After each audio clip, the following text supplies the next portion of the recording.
और इस वक्त कोलकाता से हमारे सहयोगी ओंकार भी हमारे साथ जुड़ गए। ओंकार, जिस तरह से मानिकतला सीट को लेकर इतने आरोप प्रत्यारोप का दौर है, आखिरकार इतना हाई प्रोफाइल सीट क्यों बन गया मानिकतला? और दूसरी बात यह है कि जो बाकी जहां पर भी विधानसभा के चुनाव हो रहे हैं वहां पर कितना लगता है कि बीजेपी टक्कर दे पाएगी, क्योंकि लगातार देखने को मिला है कि चुनाव के बाद हिंसा बहुत ज्यादा हुई है।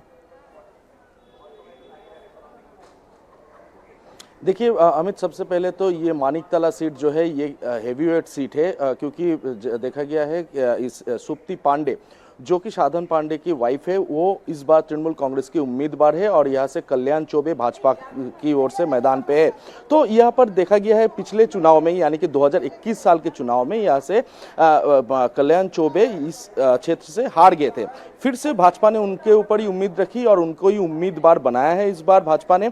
और ये जो टक्कर है ये कड़ी टक्कर है। और उसके साथ साथ ही देखा गया है कि कल कुणाल घोष ने जो आरोप लगाया कि कल्याण चौबे ने उनको फोन किया और रिश्वत की देने की कोशिश की, तो इसके बाद से और हलचल मच गई। और ये मानिकतला जो सीट है और सीट को लेकर अभी राजनीतिकरण की जा रही है। राजनीति के लिए जो विशेषज्ञ है उन्होंने इस सीट के बारे में काफी सारे बात कह रहे हैं। और इसके साथ साथ और 3 जो विधानसभा में अभी उपचुनाव चल रहे हैं उसमें से बागदा है, रायगंज है और इसके साथ साथ दक्षिण रानाघाट भी है।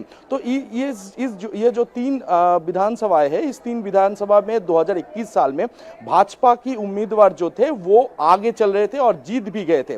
तो इस बार जो इंटरेस्टिंग चीज है ये है कि रानाघाट दक्षिण में जो भाजपा के लिए 2021 साल में चुनाव जीते थे, यानी कि मुकुटमणि अधिकारी, वो तृणमूल कांग्रेस में शामिल हो गए और 2024 के लोकसभा चुनाव में वो उम्मीदवार भी थे तृणमूल कांग्रेस की ओर से, लेकिन वो चुनाव हार गए और उसके बाद फिर से वो रानाघाट दक्षिण में विधानसभा उपचुनाव में वो कैंडिडेट बने हैं और अभी वो मैदान पे है।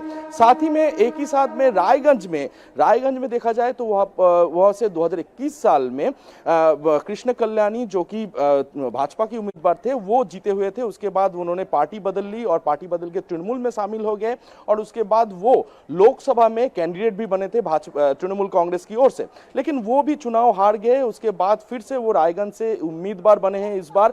और बागदा की जो बात की जा रही है, बागदा में भी भाजपा की ओर से विश्वजीत दास वो भी जीते हुए थे, लेकिन वो भी पार्टी बदल ली और तृणमूल कांग्रेस में शामिल हो गए। लेकिन विश्वजीत दास को इस बार उपचुनाव में कैंडिडेट तृणमूल कांग्रेस ने नहीं बनाया। उसके बदले मधुपर्णा ठाकुर जो कि ठाकुरबाड़ी से आते हैं उनको इस बार कैंडिडेट बनाया गया है तृणमूल कांग्रेस की ओर से। तो ये जो 3 विधानसभाएं है, इस 3 विधानसभा में 2021 साल में भाजपा की जीत हुई थी, लेकिन और उसके साथ साथ 2024 का लोकसभा का रिजल्ट देखें तो इस 3 जो क्षेत्र है, इस 3 क्षेत्र में ही भाजपा आगे चलती हुई नजर आ रही थी।